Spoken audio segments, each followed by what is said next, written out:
Hello, students! You might notice today that I am in a whole new place. This right here, this beautiful surroundings around me, is Donner Pass in California. And I am here filming because I want you to get some idea about the kinds of bonds that we are learning about. Remember last week we learned about covalent, ionic, and metallic bonds. Today, we're going to look at these beautiful surroundings and think about which things have covalent bonds in them. And then in coming weeks, we'll talk more about the other two types. So you might see behind me Donner Lake, that little bit of water in the background. There's also wind blowing past, and there are trees and rocks around me. Which things here, which materials have covalent bonds in them? Well, I'll give you a hint first.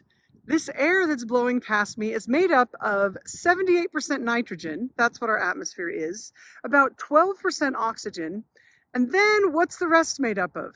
Maybe it's 11% oxygen. There are trace amounts of carbon dioxide and water vapor is the rest of what makes air. If you don't know this already, look at nitrogen and oxygen on your periodic table. What form do you think they exist in? Well, I'll give you a hint. They don't exist as lone atoms of nitrogen and oxygen in the atmosphere. Nitrogen wants to bond with something else, and so it becomes N2. We have an N2 molecule, and the same thing with oxygen. It bonds with itself and forms covalent bonds. So we have O2 in our atmosphere and we have N2 in the atmosphere, so the nitrogen and oxygen. And what about that carbon dioxide? I said there were trace amounts of it. Well, carbon dioxide, again, is carbon and oxygen. Those are covalent bonds that form carbon dioxide. So the air is primarily covalent bonds. What about that trace amount of water in the air, water vapor, and that lake behind me? Let's see if we can see that again. What about water? Is it covalently bonded or something else? Well, let me give you a few characteristics of things that have covalent bonds. Can you tell if it's covalent by if it's a liquid, a solid, or a gas?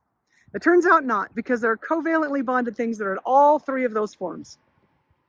Some other qualities of things that have covalent bonds is usually they have a very low boiling point and a low melting point. So for example, the air around us, we can make that vaporize at a very low temperature, and it takes really low temperatures to make it solid, right?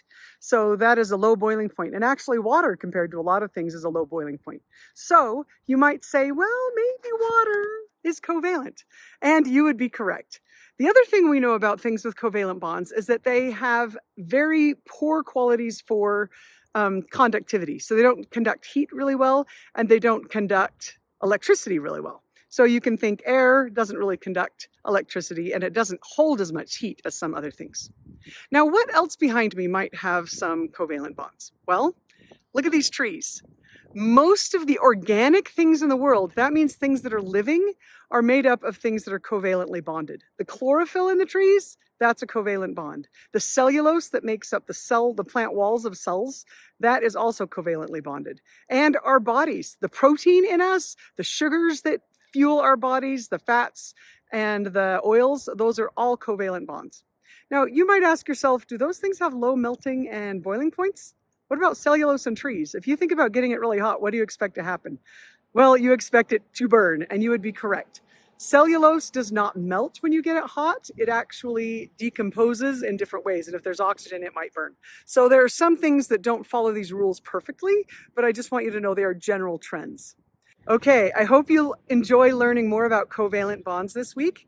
There's not as much extra work to do, so I want you to dig in deep to the reading and do all of those practice exercises with your reading. It'll really help you grasp the concepts of how covalent bonds work.